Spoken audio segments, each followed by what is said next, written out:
What's up everyone? Welcome to my new vlog.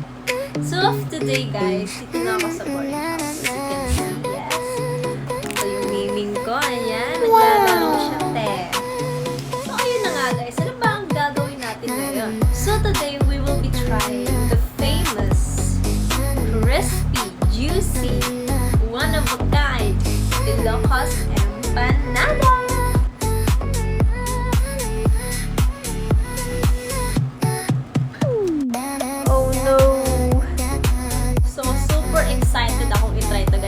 All my life, hindi pa talaga ako nakakatikim nito. Actually, naghahanap ako neto kasi uso talaga to eh. Naghahanap ako neto sa Foodpanda. Dati, pero hindi ko talaga makita. Tapos, nabigla ako ng may nakita na ako ulit. So, I'm very excited and very too happy to share with you today na matitikman ko na ang isang Ilocos Empanada. So, paano ba ito kainin? But anyways, before that, ang dami ko nang sinasabi, no? Before that, ano nga ba ang Ilocos Empanada? So, ang Ilocos Empanada ay isang iconic street food na nagmula sa Ilocos region, lalo na sa Vegan City. Hindi ito katulad ng ibang empanada na gawa sa bread or dough, no? Pero ang version ng Ilocos ay gawa sa rice flour. Kaya super crispy siya kapag na-fried, tapos kakainin mo. Isa ito sa mga pinagmamalaki ng mga taga-Ilocos kasi gumagamit sila ng mga lokal na sangkap.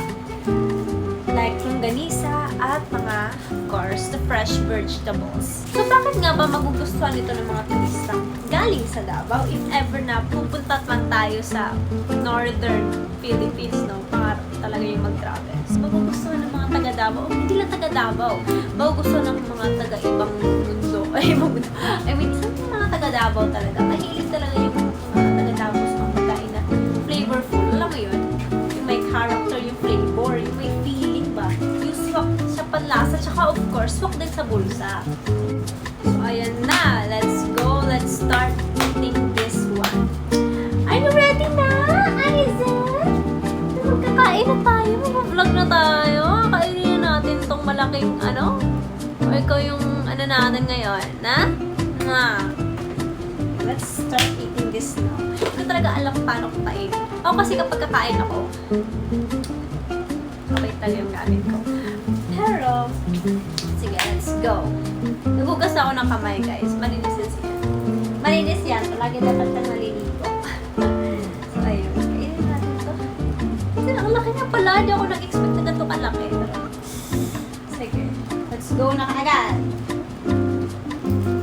Gosh. Wow. Wow, wow, wow, wow. Ang ganda. Ala! Sa wakas nakakatay na ako. Okay. First bite.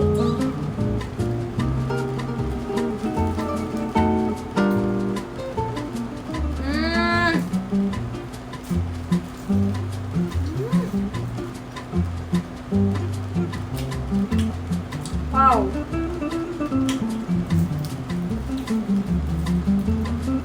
Napaka-rich niya sa flavor.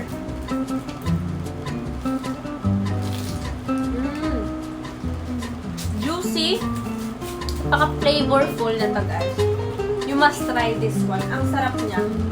For me, bakit magugustuhan ito ng mga turista, no? Kasi kung taga-Davao ka, mahilig ka talaga sa mga flavorful na mga pagkain, eh, no? So, I think, magugustuhan mo talaga, no fake. I believe na magugustuhan mo talaga to. Taga-Davao ka. Kasi tayong dalawang sauce dito, guys. Ayan. May suka, tsaka yun. Try ko naman yung ketchup.